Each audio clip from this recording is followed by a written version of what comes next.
So this morning, we are going to continue our message series entitled The Seven. And I know over the last several weeks, you've been thinking to yourselves, Bertzloff, this has been a very creatively titled sermon series, right? Because we're talking about the seven churches found in Revelation chapter 2 and 3. These are letters that Jesus wrote through John to the leaders of these seven churches. And these were real churches, these were real cities that are in modern day Western Turkey. And this morning, we are going to focus on the city that houses the Liberty Bell and Independence Hall. We're going to talk about the city this morning that Rocky ran up 72 stone stairs to the Museum of Art. They're known for their sandwiches. Anybody know what city we're going to talk about today? Right? It's Philadelphia, the city of brotherly love. Not the Philadelphia in eastern Pennsylvania, but the Philadelphia in western Turkey. And this is a map of the churches that we've talked about so far. We started with Ephesus, and we're working our way clockwise, and now we're at the sixth week, the sixth church, the Church of Philadelphia. If you were to head over to Turkey today, it is known as the city of Al-Shahir. And basically the city was built over ancient Philadelphia. And there's very little of ancient Philadelphia that still stands today. But it's interesting because it goes all the way back to King Attalus II. King Attalus II ruled from 159 BC to 138 BC. And we talked about him before. He was the king of Pergamum, right? And he ruled this entire region. And it was King Attalus II that decided to build this town of Philadelphia, to honor his older brother, and hence the town of brotherly love. When he built this city, it was right along the King's Highway. Now, the King's Highway was a major east-west trade route.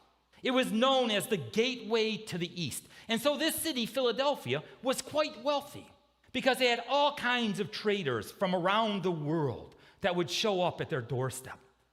When King Attalus II built it, he built it like a little Athens. He wanted to purposely, consciously spread the culture of Greece throughout the region. And so if a visitor were to show up at Philadelphia, they would see these big, beautiful temples. They would see these public buildings. It just oozed the Greek culture. It was like they were in Athens itself. But don't forget, when King Attalus II was becoming elderly, he did not pass down his kingdom to one of his children. Remember, he just gave it up and gave it to Rome. And so ultimately, Philadelphia became a Roman outpost, and the military was stationed there. Now, this whole region of Turkey is a volcanic region. And where you have volcanoes, you have agriculturally rich and fertile soil. And so this whole region was known for its farming, for its agriculture. They had grapevines or vineyards all over the place. Even today, some of the finest wines are produced from this region of Turkey. And where there is wine, in the ancient world, there was worship of Dionysius, the god of wine and festivities. And so the people of Philadelphia would worship Dionysius. Now, where there are volcanoes, there are also earthquakes. Because volcanoes pop up on tectonic plates, right? And whenever those plates can shift, there are earthquakes, right? And in 17 AD, there was a major earthquake that took place in this region. It was stated that 100 miles away, people could feel this earthquake. And the tremors, the aftershock of that earthquake did not last for hours or days. It lasted for years.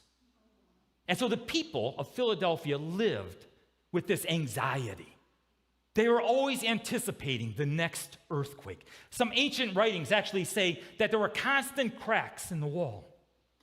And because of this uncertainty, because of this fear of earthquakes, the population was transient.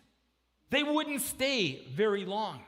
The whole area was unstable. There were too many unknowns, too much uncertainty, and the people lived in fear. Their house would be damaged by an earthquake. They would save their pennies for an entire year to fix the roof, and then all of a sudden, another tremor would hit. I mean, I just fixed the roof, and here it is cracked again. And so the people lived with this sense of disappointment. They were under economic stress. There was constant uncertainty, constant fear. And the Christians of Philadelphia? Well, the Christians in Philadelphia, they experienced persecution. You see, they were sold out by the Jews. Now, don't forget, during this time, Emperor Domitian was the emperor of Rome. And Emperor Domitian declared himself a living God. And he required all Roman citizens to pay homage to him. He required all Roman citizens to worship him. Now, for most Roman citizens, they were polytheistic. In other words, they worshiped many gods anyway. So what's one more god? I mean, it was no big deal, right? And so they all agreed to worship him. But for the Jews, who were strictly monotheistic, and for those early Christians, man, they would never do that. But what happened was the Jews, they struck a deal with Rome. It went all the way back to the first Roman emperor, Caesar Augustus. They struck a deal with him, and as long as they were good citizens, they did not have to worship the emperor. Now, they were required to pray for the emperor. They were required to pay their taxes and all that kind of good stuff, but they were not required to worship him. But they were required to keep a strict roll of who were members of their synagogue.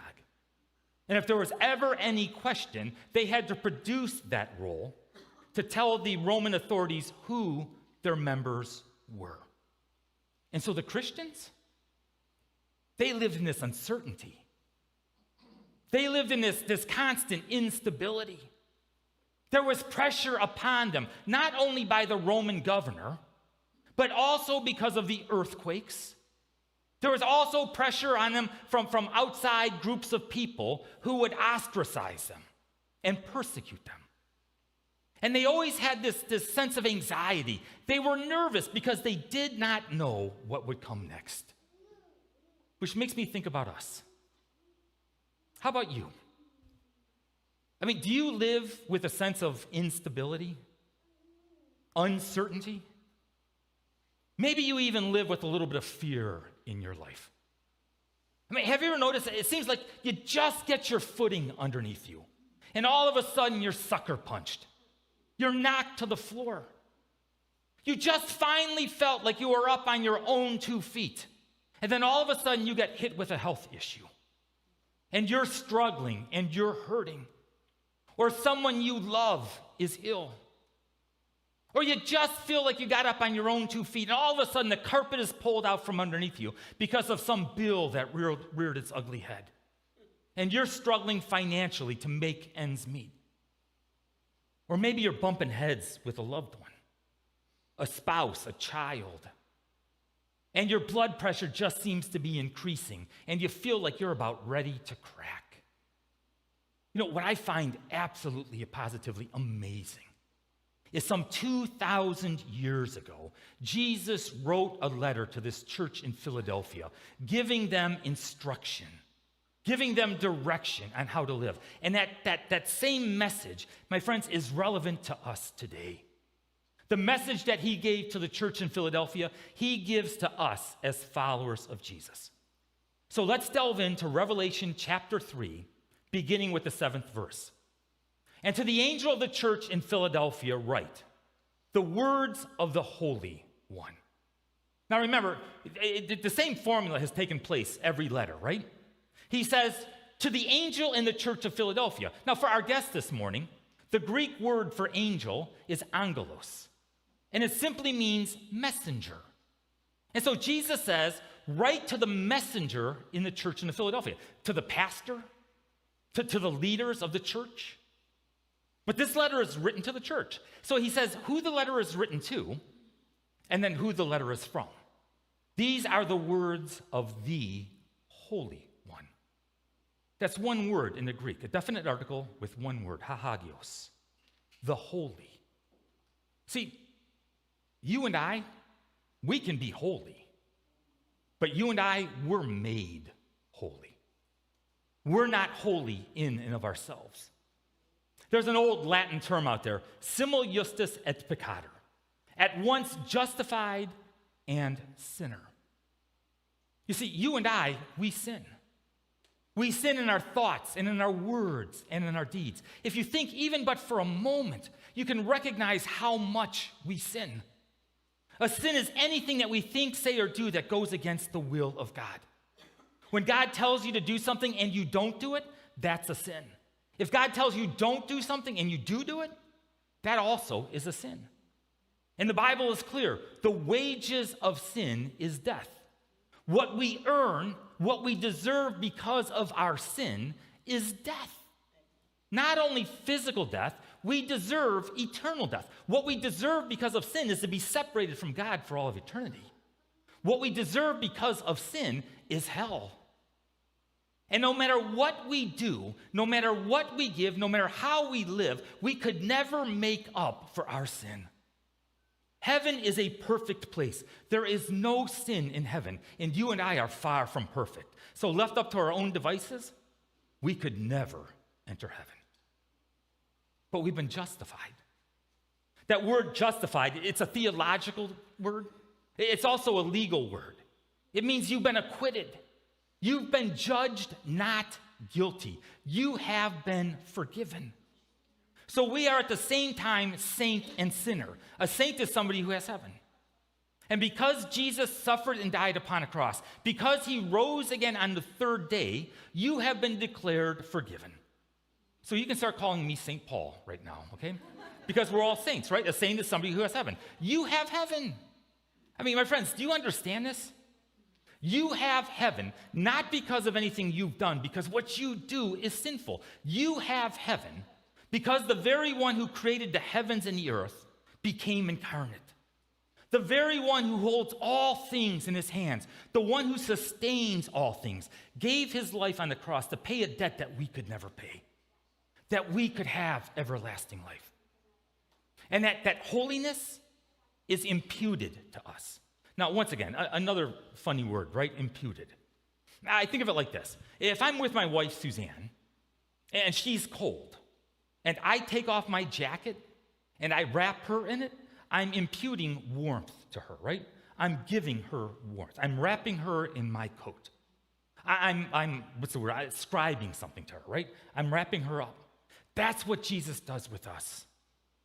We're not holy in and of ourselves, but Jesus imputes his righteousness, his holiness, his perfectness. So that when God the Father looks at us, he doesn't see our sin. He sees the holiness, the righteousness of his only begotten Son. See, we're made holy, but Jesus is holy. And there's no one else like him. He says, these are the words of the Holy One, the true one. I mean, once again, I can speak truth, can I? But I'm not true. I mean, at times I'll say something that I think is true, but you know what? I was wrong. Or at other times I may even misspeak. So I can speak truth, but in and of myself, I'm not true. I mean, essentially, we are not true. Right? We're false. But Jesus is truth. In John chapter 14, Jesus boldly proclaimed, I am the way and the truth and the life. No one comes to the Father but through me. Jesus is truth. So he says, and to the angel of the church in Philadelphia write, the words of the Holy One, the true one, who has the key of David, who opens and no one will shut, who shuts and no one opens. Now, I know some of you out there, you see the key of David, and you go, oh, I know this one, right? Because, we know from Old Testament prophecy that the Messiah, Jesus, would be of the line and lineage of King David, and that he would rule his father's throne for all eternity, for all time, right? But, the book of Revelation is chock full of Old Testament prophecy that's being fulfilled. And so if you really want to understand the King of David, you got to go all the way back to Isaiah chapter 22. Now, I'm not going to spend a whole lot of time on this. But in chapter 22, the prophet says, I will place on his shoulder the key to the house of David. What he opens, no one can shut. And what he shuts, no one can open. Now, at this point, he's referring to Eliakim, who was a palace administrator for King Hezekiah. And so the prophet is saying, I'm going to give him the key to the house of David. In other words, he served the king, but he had full authority. When he spoke for the king. When he opened a door, no one else could shut it. When he shut a door, no one else could open it. And so what Jesus is saying when he has the keys to the house of David, Jesus is saying, you know what? I'm sovereign. I am the boss. I am the one in control, is what Jesus is saying. And he goes on to write in Revelation chapter 3, I know your works. I know. My friends, Jesus, the King of Kings and the Lord of Lords, the sovereign God, says to you, I know. I know what you're struggling with. I know what you're going through. I know the persecution. I know the ostracization. I know completely and fully what's going on in your life. Now, I don't know about you, but when I read that, that can be extremely comforting to some people, right? It can be terrifying to others. That God knows what's going on. He says, I know your works. Behold. In other words, pay attention. Make sure you observe. I'm about ready to say, behold, I have set before you an open door, which no one is able to shut. Now, that open door, it's a door of opportunity. A door of opportunity for us to share our faith with our children. It's a door of opportunity for us to share our faith with our neighbors and with our community and with the world. It's a door of opportunity that God has opened up for us to use our gifts and our talents and our abilities for the kingdom of God, to make an eternal difference in the lives of people. And Jesus would say, I understand you're under a lot of pressure. I understand that you're being ostracized and that you're being persecuted. I understand that you're in this changing environment, that you are in a difficult context, because that's exactly what the Christians of Philadelphia were in. And yet Jesus said, I have opened a door that no one can shut. Jesus is the one who opens and shuts doors of opportunity. Now, I've been a pastor for over 30 years. Okay? And the one thing that I've observed is there are an awful lot of whiny Christians out there. There really and truly are. There are an awful lot of whiny Christians who will say, but the government might stop us. Or what happens if we get sued?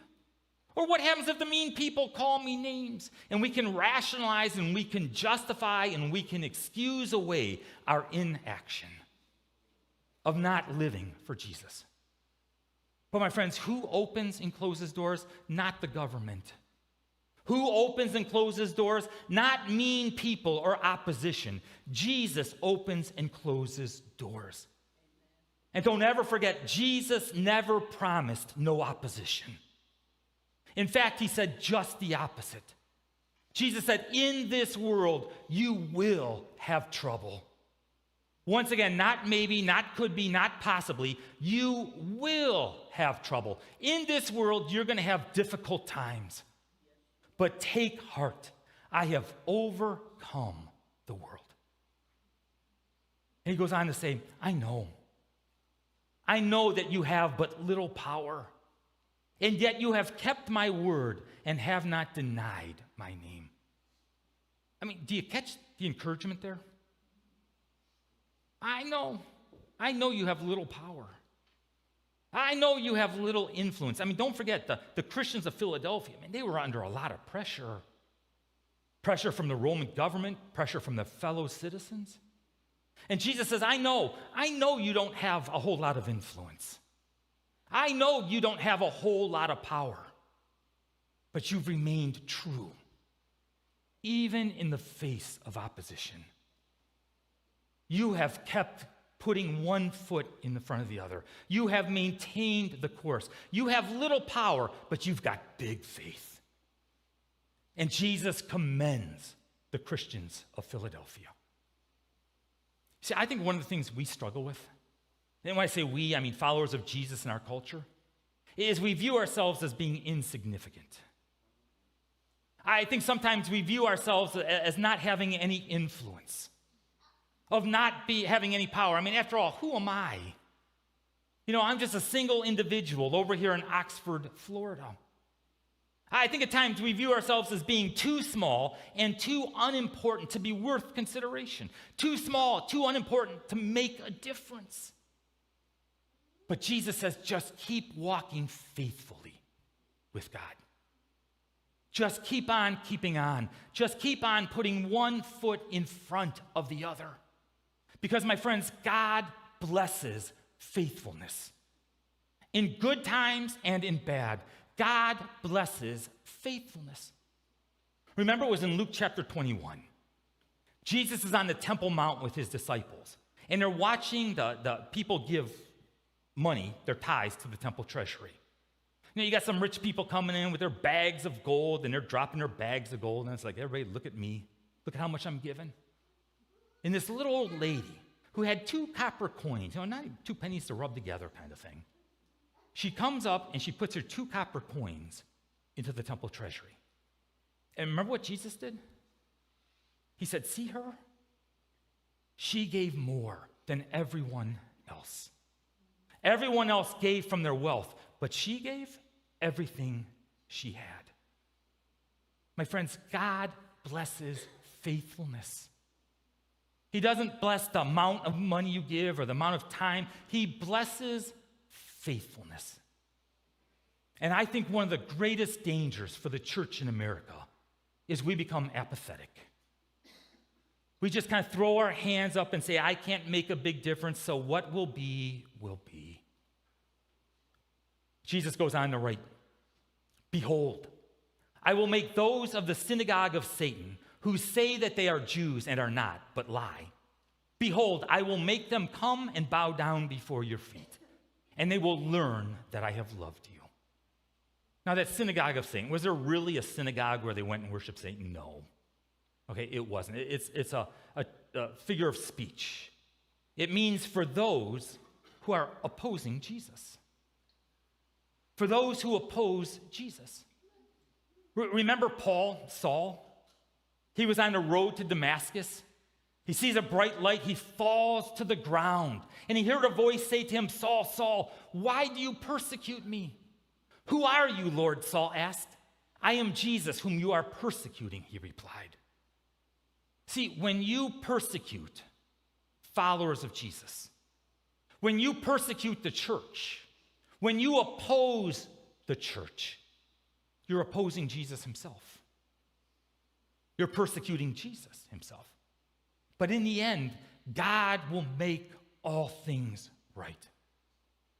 And here's what he goes on to say. He goes, because you have kept my word about patient endurance, because you hung tough, because you continue to live love as you loved Jesus, as you loved people, and as you served the world.